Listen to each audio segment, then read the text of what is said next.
حضرت عرفہ بن ربی حضور کے غلام ہے، وہ روایت کرتے ہیں، کہتے ہیں جب جبلہ اہم کے خلاف ہم لڑنے گئے تو روم کی فوجیں بھی تھی اور عرب کے دیگر قبائل کی فوجیں بھی.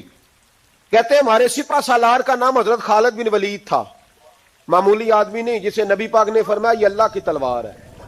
سیف اللہ خالد بن ولید سپہ سالار تھے، لیکن کہتے ہیں کہ ہم نے ذرا سا حملہ کیا تو انہوں نے اتنی سخت ہم پر مزاحمت کی کہ مسلمان کہنے لگے آج بچ کے نہیں جائیں گے. کہتے ہیں ہم سارے حضرت خالد بن ولید کے قریب گئے، یہ کوئی ہم نے نہیں حوالہ لکھا، یہ تاریخ اسلام، ان کو سارے مسالک پڑھتے. کہا حضرت خالد بن ولید سے کہ حضور مسئلہ کیا ہے، کسی جنگ میں پیچھے نہیں اٹھے، آج کیا ہوا؟ جناب خالد بن ولید کہنے لگے میری ٹوپی گھر رہ گئی ہے. میری کوئی نہیں سمجھ آئی آپ کو؟ میری تو نے کہا حضرت صاحب ٹوپی ہم سے لے لیں. کہنے لگے وہ والی نہیں، میرے والی رہ گئی ہے. کہا ٹوپی کا جنگ سے کیا مطلب ہوا، تلوار سے کیا مطلب ہوا؟ تو آپ فرمانے لگے میں نے اپنی ٹوپی میں نبی پاک کے 3 بال مبارک سیے ہوئے ہیں، 3 منہ مبارک. امت غور کرے اس بات پر، 3 منہ مبارک کے ٹوپی کے اندر سیے ہوئے. فرمانے لگے تلواریں تو سب کے پاس ہیں، مجھ سے بہادر بہادر سیانے سیانے بندے بھی ہیں، پر جب میں حضور کے منہ مبارک سر پہ رکھ کے میدان میں نکلتا ہوں تو فرمایا پھر اللہ مجھے ہر میدان میں کامیابیاں عطا فرماتا ہے. یہ نظریہ دیکھو، عقیدہ دیکھو، تبرک کی کوئی نہیں، برکت ہی کوئی نہیں. کہاں بیٹھ کے دین پڑھا ہے؟ یا ہمیں سمجھا لو یا پھر ہم سے ایک کام ضرور کرو بھائی، ایک طرف تو آؤ نا.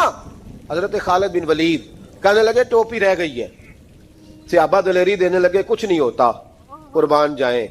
حضرت ابو عبادہ بن جراح کہتا ہے میں مدینے میں سویا ہوا تھا تو نبی پاک مجھے خواب میں ملے. حضور نے فرمایا میرے خالد کے گرد فوجیں چڑھ گئیں، تو یہاں سویا ہوا ہے، اٹھ پکڑ بندے چل پہنچ میدان میں. کہتے میں نے حضرت ابو عبادہ بن جراح کہتے ہیں میں صبح اٹھتے ہی میں نے لشکر تیار کیے، گھوڑے دوڑائے، مدد کے لیے نکلے.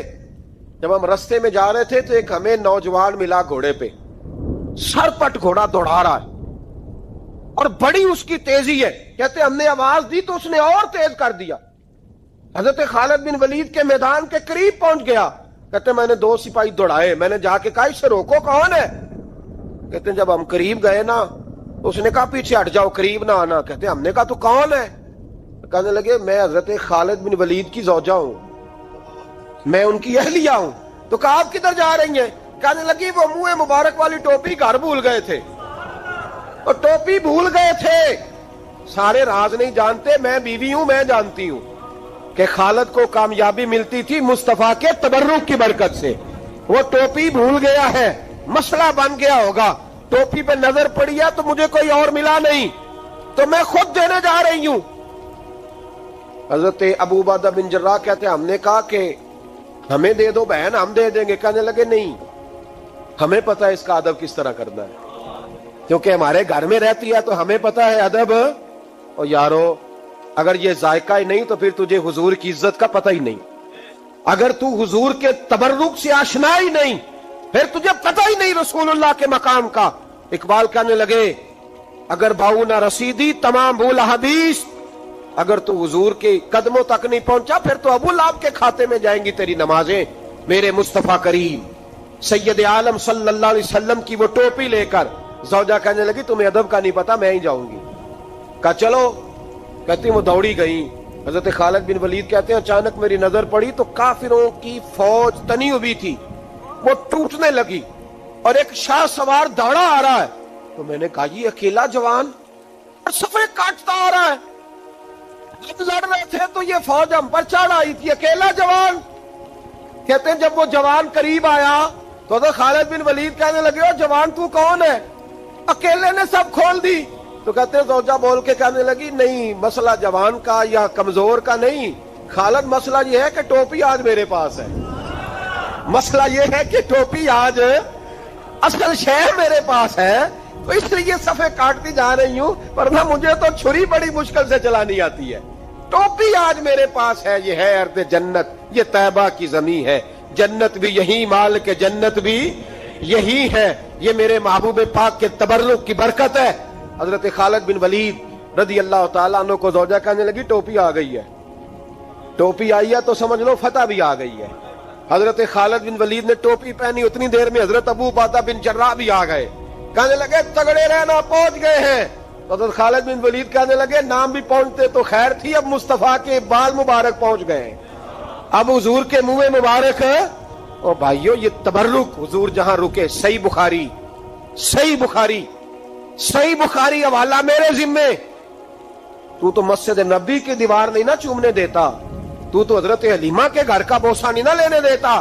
صحیح بخاری، حضرت عبداللہ ابن عمر مدینے کے مفتی، جنہیں میرے نبی پاک نے فرمایا راجل صالح، یہ نیک آدمی ہے، وہ جب جاتے تھے نا بیت اللہ شریف مکہ معظمہ، تو وہ جگہ ڈھونڈ ڈھونڈ کے نماز پڑھتے تھے جہاں میرے نبی نے نماز پڑھی ہے۔ سارا بیت اللہ حرم نہیں، لیکن وہ جگہ ڈھونڈ ڈھونڈ کے جہاں میرے رسول نے نماز پڑھی ہے، حضور نے جہاں نماز پڑھی۔ بھائیو اگر حضور علیہ السلام کے قدموں کی مٹی سے پیار ہوگا تبھی تو مصطفیٰ سے ہوگا، لیکن یہاں یہ ظلم ہے امت کے ساتھ، یہ زیادتی ہے۔ میں کہتا ہوں کہ یہاں ہمیں بتاؤ ان حدیثوں کا کیا ترجمہ کریں، قرآن مجید کی آیات کا کیا ترجمہ۔ حضرت ام سلمہ حضور کی زوجہ ہیں، بخاری مسلم، ان کے پاس حضور کا ایک بال مبارک تھا، چاندی کی ڈیبیا میں بند کر کے رکھا ہوا تھا۔ جو لا علاج مریض ہوتا وہ حضرت ام سلمہ کے پاس لایا جاتا، وہ کہتی پیالے میں تھوڑا پانی لاؤ، پیالے میں پانی آتا تو وہ منہ مبارک کو پیالے میں ذرا بھگو دیتی، کہتی لو پی لو، اللہ شفا عطا کر دے گا۔ لا علاج۔ حضرت انس بن مالک 10 سال حضور کی نوکری کی، لوگ پوچھتے انس کیا کمایا ہے، کہنے لگے جو کمایا ہے وہ صندوق میں بند کر کے رکھا ہے۔ 10 سال نوکری کی نبی پاک، جو کمایا بند کر، انتقال کا وقت آیا تو حضرت ثابت بنانی کو بلایا، آپ کے شاگرد تھے، کہنے لگے جب بکسا کھول کے لا، کھول کے لائے تو ایک ڈبیا نکلی، فرمایا اسے بھی کھول، جب اسے بھی کھولا ایک منہ مبارک نکلا۔ کل زندگی کی کمائی، نبی پاک کا اقبال مبارک کا، اس کا کیا کرنا ہے؟ فرمانے لگے جب مر جاؤں نا غسل دے کے تو میری منہ کھول کے زبان کے نیچے رکھ دینا۔ حضور اس کا کیا فائدہ؟ پر میں جب فرشتے حساب لینے آئیں گے، من ربو کا بولیں گے، پہلا لفظ کہنے کے لیے منہ کھولوں گا تو سامنے حضور کا منہ مبارک ہوگا۔ پسے مردن فرشتوں نے جو تلاشی لی تو کیا نکلا؟ فقط تک دل کے گوشے سے خیال مصطفیٰ نکلا۔ اور میرے اعلیٰ حضرت مشورہ دیتے ہیں، کہتے ہیں لحد میں عشق رخ شاہ کا داغ لے کے چلے، ہم نے اندھیری رات سنی تھی چراغ لے کے چلے۔ حضرت خالد بن ولید رضی اللہ تعالیٰ عنہ بڑے بہادر ہیں، حضور نے فرمایا یہ اللہ کی تلوار ہے، یہ اللہ کی، بڑے بہادر تھے، بڑے شیر دل تھے، فرماتے ہیں کبھی معذرت نہیں کرنی پڑی، کبھی جھکنا نہیں پڑا، کبھی کسی کی منت نہیں کی، اللہ نے طاقت اتنی عطا فرمائی تھی، ہمت، حوصلہ، صبر، استقامت اتنا دیا، کبھی کسی جگہ پشت نہیں لگی۔ لیکن فرماتے ہیں کسی وجہ سے نا ایک دن میرا عمار بن یاسر کے ساتھ کسی بات پہ اختلاف رائے ہو گیا، جھگڑا ہو گیا، توجہ ہے میری بات پر؟ فرماتے ہیں جھگڑا ہو گیا، ہمارا پتہ حال کیا ہے؟ ہمارا یہ حال ہوتا ہے کہ ہمارا جھگڑا ہو جائے تو خیر ہے، لیکن اگر پڑوسی کے بچے لڑ پڑے تو ہم کہتے ہیں اس کی روزی پاک نہیں، اس کی تربیت ٹھیک نہیں۔ ہمارا بھائیوں سے رٹا ہو جائے تو معاملہ اور ہے، کسی کا ہو جائے تو معاملہ اور ہے۔ میں بیمار ہو جاؤں تو آزمائش ہے، اور سامنے والا بیمار ہو جائے تو سزا ہے، پھر کیا ہے؟ بلکہ پنجابی کہنے نے کیتیاں نو پھڑیا ہے، یہی کہہ دیتے، اور میں بیمار ہو جاؤں تو آزمائش آگے جی اللہ کی طرف سے۔ ایسا نہ کریں، ہمارا فتویٰ اپنے حق میں اور ہوتا ہے، سامنے والے کے معاملے میں اور ہوتا ہے۔ حضرت عمار بن یاسر کی بات کر رہا تھا، جناب عمار بن یاسر رضی اللہ تعالی عنہ، حضرت عمار بن یاسر کہتے ہیں کہ حضرت خالد بن ولید کے ساتھ، جناب خالد بن ولید کہتے ہیں میری ان کے ساتھ نہ کسی بات میں اختلاف رائے ہو گیا، تو میں اب دلیر آدمی تھا، شیر آدمی تھا، کبھی جھکا نہیں تھا، کبھی کوئی معاملہ نہیں ہوا تھا، کبھی کوئی ایسی بات نہیں ہوئی تھی۔ آپ فرماتے ہیں جب رائے کا اختلاف ہو گیا نا، بات ذرا آگے بڑھ گئی تو نبی کریم صلی اللہ علیہ وسلم تک بات پہنچی، تو میرا یہ خیال تھا کہ حضور میری بھی سنیں گے، عمار بن یاسر کی بھی سنیں گے، پھر حضور کوئی فیصلہ کریں گے، پر قربان جاؤں۔ وقت بدل گیا ہے نا، اب بہت بڑے چودھری ہیں، بڑے سردار ہیں، بڑے سپہ سالار ہیں حضرت خالد بن ولید، پر وقت بدل گیا۔ تو حضرت خالد بن ولید کہتے ہیں جب میں نے نبی کریم کی بارگاہ میں بات درج کی، حضور تک بات پہنچی، تو میرے مصطفیٰ نے موٹی سی بات ارشاد فرمائی، رسول کریم فرمانے لگے بھئی بات مختصر سی ہے، جس نے عمار کو راضی کر لیا اس نے مجھے راضی کر لیا، اور جس نے اسے ناراض کیا اس نے مجھے ناراض کیا۔ فرماتے ہیں بس میری قیمت پڑ گئی، میرا قد اونچا ہو گیا۔ حضرت خالد بن ولید کہتے ہیں میں نے بھی کہا اب بات کیا کرنی ہے، اب تو گزارش ہی کرنی ہے، اب مدعا کیا سنانا ہے، اب تو بات کرنی ہے۔ فرماتے میں آگے بڑھا اور جیسے بھی ہوا میں نے حضرت عمار بن یاسر کو راضی کیا۔ حضرت عمار کہتے ہیں ایک وقت وہ تھا اور ایک وقت یہ ہے، جب دونوں وقتوں کو دیکھتا ہوں تو کہتا ہوں الحمدللہ رب العالمین۔ یہ ساری تعریفیں اس رب کے لیے ہیں جو تمام جہانوں کو پالنے والا۔ وقت دے معاملات کو، ٹائم دے۔ آپ دیکھیں اللہ تبارک و تعالیٰ بڑا کریم ہے۔ حضرت سعد بن ابی وقاص نے قادسیہ پہ حملہ کیا تو بدھ مت عیسائی یہودی سارے کٹے، قلعہ بند ہو گئے، چاروں جانب دیوار تھی قلعے کی، بڑی بڑی فصیل لمبی چوڑی، بڑا لمبا چوڑا گیٹ، باہر نہیں نکلتے، باہر نکلے تو جنگ ہونا۔ ایک علاقہ تھا وہ قلعہ بند ہو گیا۔ حضرت سعد بن ابی وقاص نے انتظار کیا، وہ باہر نہیں نکلتے، انہوں نے پہلے سے پلاننگ کی تھی، کو مہینے کا راشن لے کے وہ اندر چلے گئے۔ جناب سعد بن ابی وقاص کہنے لگے بھئی اب یہ دیوار تو گرانی پڑے گی، یہ دیوار جی کیسے؟ فرمانے لگے ایمان کی قوت سے۔ آپ نے نا انسانوں کی چار دیواری بنائی، اس دیوار کے گرد صحابی کھڑے کیے، توجہ میری طرف رکھیے گا، یوں چاروں جانب صحابہ کھڑے ہو گئے۔ جب صحابہ کھڑے ہوئے چاروں کونوں میں، اب یہودی، بدھ مت، عیسائی تینوں اندر ہیں۔ حضرت سعد بن ابی وقاص نے کہا چلو بھئی ایمان کی قوت سے بولو۔ صحابہ بولے لا الہ لا الہ، خودی کا سر نہا لا الہ الا اللہ، خودی کا تیغ فسا لا الہ الا اللہ، خودی کا تیغ فسا لا الہ الا اللہ۔ اگرچہ بت ہے جماعت کی آستینوں میں، مجھے ہے حکم ازاں لا الہ الا اللہ۔ وہ تین چار دفعہ کلمہ پڑھا تو دیواریں ہلنے لگی، کانپنے لگی۔ انہوں نے توڑے دروازے باہر آ گئے، کہنے لگے کیا ہوا؟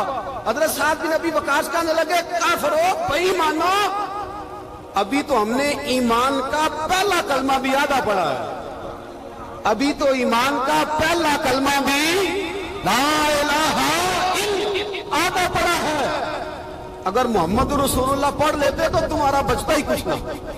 ابھی تو ایمان کا پہلا کلمہ بھی آدھا پڑا ہے اور تمہاری دیواروں میں دراڑیں پڑ گئی ہیں۔ اللہ کرے میری ملت ایمان کا کلمہ ہی ڈانٹ کے پڑھنے لگ جائے۔ اگرچہ بت ہیں جماعت کی آستینوں میں، پر مجھے حکم ازاں لا الہ، اور یہ دور اپنے ابراہیم کی تلاش میں، صنم قدا ہے جہاں لا الہ۔ بارہ پکڑو ان کو مارو۔ جس دن ابو جہل آیا ہے نا بدر میں، اس نے جاسوس بھیجا، محمد بن عینیہ تھے یا عروہ بن مسعود، دو مختلف نام کتابوں میں آتے ہیں۔ وہ جاسوس چیک کر کے گیا مسلمانوں کو واپس۔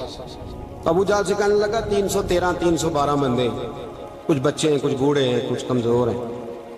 ابو جہل بڑا کھل کھلا کے ایسا کہنے لگا ان کو نا پشتوں پہ باندھ لو، گھوڑوں کی پشتوں پہ۔ جنگ کیا کرنی ہے، تلواریں ان کے پاس کوئی نہیں، لڑ یہ نہیں سکتے، باندھ لو، لے چلتے ہیں مکے، وہاں جا کے دیکھیں گے کیا کرنا۔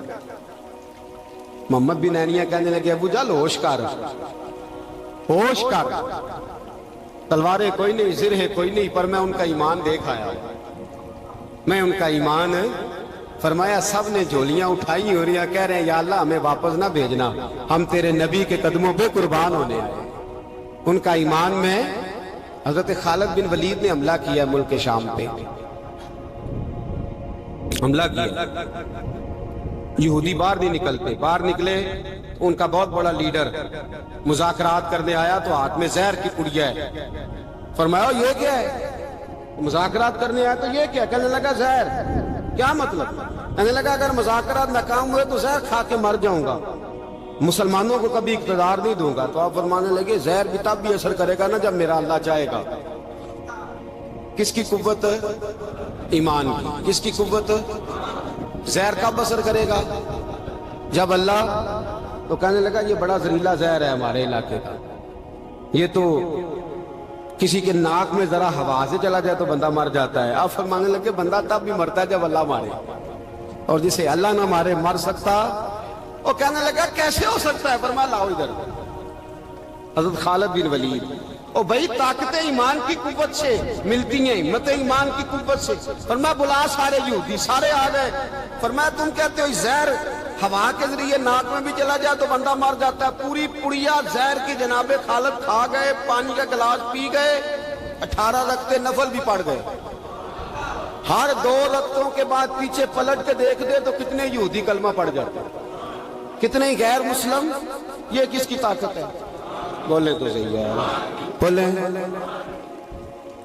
ایمان بڑا قوت والا ہوتا ہے، بڑا قوت والا. اس کا پتہ کب چلے گا کہ ہمارے اندر ہے کہ نہیں؟ کروڑوں ناجائز روپیہ سامنے پڑا ہو اور بچہ عید کے لیے کپڑے بھی مانگ رہا ہو، لیکن انسان ناجائز پیسے کو ہاتھ نہ لگائے، بچے کو تسلی دے کے سلا دے، تو اس کا مطلب ہے کہ ایمان اس کے پاس ہے. میرے نبی کریم صلی اللہ علیہ وسلم نے فرمایا فحشا، خوبصورت عورت، بری عورت، خوبصورت بھی ہو بری بھی ہو اور دعوت گناہ بھی دے، بچہ جوان بھی ہو خوبصورت بھی ہو خواہشات بھی ہو، اور پھر بھی وہ کہے انی اخاف اللہ، نہیں بھئی میں اللہ سے ڈرتا ہوں، تو اس کا مطلب ہے اس کے پاس ایمان ہے. یہ تو روز ہمیں پتہ چلے گا، روز پتہ چلے گا. میرے دوست اپنے ایمان کو دیکھ. حضرت مصعب ابن عمیر جنگ احد میں میرے نبی، اور یہ بڑا لاڈلا صحابی ہے میرے رسول کا، بڑا لاڈلا. مجھے اس شخصیت سے بڑا پیار ہے. ان کا جو بھی کہیں مجھے ارشاد کوئی قول ملتا ہے تو میں الگ سے ڈائری پہ لکھتا ہوں. حضرت مصعب ابن عمیر کو احد میں حضور نے جھنڈا دیا تھا، ہاتھ میں جھنڈا تھا تو کافر نے ہاتھ کاٹ دیا. جناب مصعب ابن عمیر نے دوسرے ہاتھ میں پکڑ لیا. جب وہ بھی ہاتھ کٹ گیا تو 2 کٹے ہوئے ہاتھوں سے جھنڈا پکڑا ہے، جھنڈا پکڑا. اور جناب مصعب ابن عمیر کی جب لاش کے قریب میرے نبی پاک گئے تو کٹے ہوئے ہاتھوں سے جھنڈا انہوں نے سینے سے لگایا ہوا، سینے سے. میرے نبی پاک کی آنکھوں میں آنسو آئے اور حضور نے رو کے فرمایا یہ مصعب کے ایمان کا جھنڈا تھا جسے وہ ساتھ لے کے دنیا سے چلا گیا. یہ اس نے زمین پر گرنے. اپنے ایمان کو دیکھو، ایمان کو پرکھو، ایمان پر محنت کرو. سب سے پہلی بات تو یہ کہ قدر کرو کہ ہم مسلمان ہیں، اپنے دین کی. دوسری بات قرآن پاک کے ساتھ پیار کرو. تیسری بات شہادت کی آرزو. چوتھی بات ایمان کو مضبوط کرو. ایمان کو بولیے ایمان کو. اللہ فرماتا ہے تم ایماندار رہنا میں تمہارے ساتھ رہوں گا. ولا تہنوا ولا تحزنوا وانتم الاعلون ان کنتم مؤمنین. یہ پختہ ہوتا کیسے ہے؟ اقبال کہتے ہیں ایسے لوگوں کے پاس بیٹھا کر جو تیرا ایمان پختہ کرتا ہے، ایسے لوگوں کی سنگت میں رہا کر جو تیرے ایمان کو، کہتے ہیں وہی ہے تیرے زمانے کا امام برحق، وہی ہے تیرے زمانے کا امام برحق جو تجھے حاضر و موجود سے بیزار کرے اور موت کی شکل میں دکھلا کے تجھے جلوہ دوست زندگی تیرے لیے اور بھی دشوار کرے.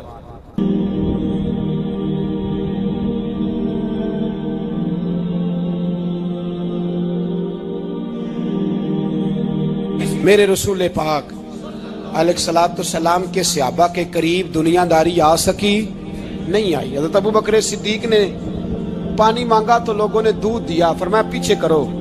ابو بکر نے نعمتیں چھوڑ دیے. اب ابو بکر وہ والا کام کرتا ہے جو رسول پاک نے کیا ہے. فرمایا نہ دودھ شاید پیش نہ کرو، جو مانگتا ہوں بس وہ دو. حضرت ابو بکر صدیق نے بڑے مالدار تھے. حضرت عمر فاروق رضی اللہ تعالیٰ عنہ کے پاس صحابہ کرام جمع ہو کے آئے. کون سا ایسا شخص ہے جس کی تنخواہ میں اضافہ ہو جائے؟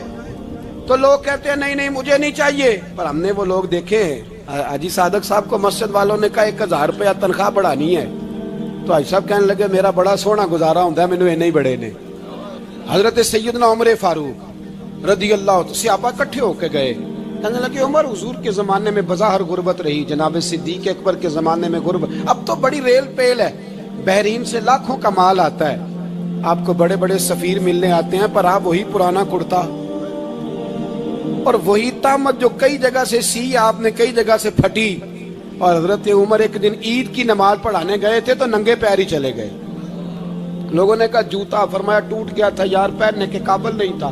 فرمایا ننگے پیر آ گئے اور لوگ کیا کہیں گے؟ فرمایا چھوڑو، عمر کے پاؤں ننگے ہیں لیکن عمر کے کردار میں تو کوئی شک نہیں نا. پیر ہی ننگے ہیں نا, کیا ہوا؟ چھوڑو اس بات کو. کوئی پیار نہیں دنیا داری سے, دولت سے, کوئی چکر ہی نہیں. حضرت سیدنا عمر فاروق رضی اللہ تعالیٰ عنہ کو صحابہ نے کٹھے ہو کے کہا, یہ ہے امت کے بیدار ہونے کے طریقے جو عرض کر رہا ہوں. کہا جناب آپ اب بڑا مال غنیمت ہے اور جس طرح ہر صحابی کا حصہ ہے آپ کا بھی حصہ ہے, تو ایک نیا کرتا ہی ڈال لیں آپ خرید کے. اب جب مشورہ ہو گیا صحابہ میں تو کہنے لگے عمر سے بات کون کرے گا؟ نیا کرتا پہننے کی عمر سے بات کس کو برا لگتا ہے جی؟ نیا کرتا کون بات کرے گا؟ حضرت سیدنا علی المرتضیٰ کا انتخاب ہوا. کہنے لگے مولا علی کی بڑی عزت کرتے ہیں, ان سے بڑا پیار کرتے ہیں, ان سے بات کرتے. تو حضرت علی کو بلایا گیا, عرض کی حضور مہربانی فرمائیں حضرت عمر سے کہے نئے کرتے کے لیے. آپ فرمانے لگے عمر میری بڑی قدر کرتا ہے, بڑی بات سنتا ہے, پر یہ والا کام نہیں میں عمر سے کہہ سکتا, یہ کسی اور سے کہو. تو کہنے لگے آپ رہنمائی کر دیں کس کو کہیں. تو جناب علی المرتضیٰ فرمانے لگے اگر حضرت عائشہ صدیقہ سے کہو گے تو عمر فوراً مان جائے گا, وہ مومنوں کی ماں ہیں. صحابہ حضرت عائشہ کے پاس, اماں جی عمر کو بلائیں, ان کو کہیں بڑے بڑے سفیر آئے ہوتے ہیں, وہی پرانے کپڑے پہن کے بیٹھ جاتے ہیں. اللہ اکبر. حضرت عائشہ نے پیغام بھیجا, فرمایا عمر کو بلاؤ. عمر فاروق دوڑے ہوئے آئے, پردے کے پیچھے حضرت عائشہ کے پاس گھٹنوں کے بل, اماں جی دیر تو نہیں کر آیا میں آنے میں؟ حکم ہو. حضور کے گھر سے پیغام آیا, بڑے بڑے سفیروں کو چھوڑ کے بھاگے. حضرت عائشہ صدیقہ کہنے لگی عمر دیکھو جائز پیسے ہوں تو اسلام اچھے لباس سے منع نہیں کرتا, اب بڑا بڑا مال آیا ہے, اب تیرا بھی حصہ ہے, تو صحابہ کرام کی خواہش ہے کہ نیا کرتا پہن لو. بڑے بڑے سفیر آتے ہیں, حرج بھی کوئی نہیں, جائز بھی ہے, کوئی منع نہیں. حضرت عمر نے گردن جھکا, جی اماں جی, جی اماں جی, جی اماں جی. حضرت عائشہ کہتی ہیں بات ختم ہوئی, عمر نے گردن اٹھائی تو عمر کی داڑھی آنسوؤں سے بھری ہوئی. کہتی ہے مجھے کہنے لگے اماں جی میں تو صرف مسجد میں دیکھا کرتا تھا, آپ تو مصطفیٰ کو دن رات دیکھتی تھی, جس طرح کے کرتے آمنہ کے لال نے پہنے ہیں مجھے بھی پہنا دو, میں تیار ہوں, میں پہن لوں گا, میں تیار ہوں, پر جس طرح کے میرے نبی نے پہنے. حضرت عائشہ کہتی ہے میں پھوٹ کے روئی, میرا پلو آنسوؤں سے بھر گیا. فرماتی ہیں میں عمر کی بات سنتی گئی تو میرا پلو آنسوؤں سے, میں نے کہا عمر تو جا, تو ٹھیک ہے. فرماتی ہے عمر فاروق سلام کر کے اٹھے, امیر المومنین چلے گئے. اس کونے میں صحابہ چھپے ہوئے تھے, وہ آئے. کہا اماں جی کیا بات ہوئی؟ تو میں پھر رو پڑی. میں نے کہا کیا بتاؤں, تمہیں پرانے کرتے نظر آتے ہیں, اسے محمد عربی کے جلوے نظر آتے ہیں, اسے رسول اللہ کا رنگ نظر آتا ہے, اسے وہ غلامی نظر آتی ہے. عمر کو دنیا سے پیار, اور دنیا سے پیار نہیں تھا, دعا پتہ کیا تھی؟ یوں جھولی اٹھا کے اللہ مرزقنا شہادتن فی سبیلک وجعل موت فی بلد حبیبک. اللہ عمر کو بسترے والی موت نہ دینا, موت شہادت کی دینا, اور میں میدان میں جا کے نہیں مرنا چاہتا, مجھے رسول اللہ کے شہر میں موت چاہیے, باہر جا کے نہیں, یہی میدان لگے مدینے میں, یہی موت آئے, اسباب بنا, میں مدینہ بھی نہیں چھوڑنا چاہتا. او بھائی ان لوگوں کو نہیں پیار تھا. جناب صدیق اکبر کا وصال ہوا تو زہر کے اثر سے, وہ جو آپ کو زہر لگا تھا, بعض مفسرین نے لکھا ہے کبھی کبھی وہ جو سانپ نے ڈسا تھا تو کبھی کبھی اس کا اثر آتا تھا, بس اللہ نے شہادت دینی تھی کبھی کبھی, ورنہ تو بڑی شفائیں تھیں. حضرت عمر شہید, حضرت عثمان, جناب علی, امام حسن, امام حسین, علی اکبر, علی اصغر, حضرت عباس, حضرت سعد بن معاذ, حضرت امیر حمزہ, مصعب بن عمیر. میرے محبوب نے تو لسٹ بنائی شہیدوں کی, لسٹ بنائی شہیدوں کی. شہادت سے پیار کیا رسول اللہ صلی اللہ علیہ وسلم کے غلاموں نے, پیار کیا شہادت سے, اسی لیے تو کافر اٹھ نہیں سکا کہ شہادت سے. حضرت سعد بن معاذ رضی اللہ تعالیٰ عنہ کو زخم لگ گیا, جنگ سے زندہ آ گئے لیکن زخم ہے, رو کے کہنے لگے محبوبہ سارے شہید ہو گئے, میں ایسے ہی رہ گیا. حضور نے فرمایا نہیں، رب تجھے بھی شہادت کی موت ہی عطا فرمائے گا۔ اسی زخم میں پردہ ہو گیا۔ میرے بھائی حضرت عمر بن جموح رضی اللہ تعالیٰ عنہ 4 بیٹے لے کے احد کے میدان میں آئے، کہا محبوبہ میرے 4 ہی تھے، میں سارے لے آیا ہوں، سارے ہی قبول ہیں؟ فرمایا ٹھیک ہے۔ پھر خود بھی زرہ پہن لی، ایک ٹانگ سے لنگڑے تھے، ٹانگ چھوٹی تھی۔ حضور نے فرمایا تو نے کیوں لباس پہن لیا ہے؟ کہا حضور میں نے بھی تو جہاد پہ جانا ہے نا۔ تو حضور نے فرمایا تیرے 4 بیٹے جو جا رہے ہیں، تو کہا یا رسول اللہ کیا لنگڑے جنت میں نہیں جا سکتے؟ حضور لنگڑے اللہ کو قبول نہیں، میں نہیں جا سکتا۔ تو میرے نبی پاک صلی اللہ علیہ وسلم نے فرمایا نہیں، جنت تو تیرا انتظار کر رہی ہے۔ کہا حضور پھر میں بھی جاؤں گا، بچے جائیں گے تو میں بھی جاؤں گا۔ ایک بی بی احد کے دن 3 سال کا بچہ لے کے گھر سے نکلی، بیبیوں کو کہتی ہے میرا خامد بھی بدر میں شہید ہوا، بھائی بھی اور باپ بھی۔ آج حضور نے پھر بلایا ہے، دل کرتا تھا کوئی جوان بیٹا ہوتا تو میں پیش کرتی، پر اب میرے پاس یہ 3 سال کا ہی ہے۔ بچہ لیا مدینے میں مسجد نبوی میں، حضرت بلال سے کہنے لگی 2 منٹ حضور کا دیدار چاہیے۔ نبی پاک آئے، کیسے آئی ہو؟ کہنے لگی محبوبہ میں شہید کی بیٹی، شہید کی بہن، شہید کی بیوہ ہوں، میرے پاس اب جوان تو کوئی نہیں، یہ 3 سال کا ہی ہے۔ حضور نے مسکرا کے فرمایا یہ کرے گا کیا کرے گا؟ کہنے لگی حضور سنا ہے اسلحہ تھوڑا ہے، ڈھال کی ضرورت ہے، لوہے کی ڈھال ہوتی تھی، جب تلوار آتی تھی تو آگے کی جاتی تھی۔ کہا محبوبہ میرا شہید کی اماں بننے کو بڑا دل کرتا ہے، یہ میرا 3 سال کا لے جاؤ، جب تیر آپ کی طرف آیا تو میرا بیٹا آگے کر دینا، یہ ڈھال کا کام تو دے گا نا۔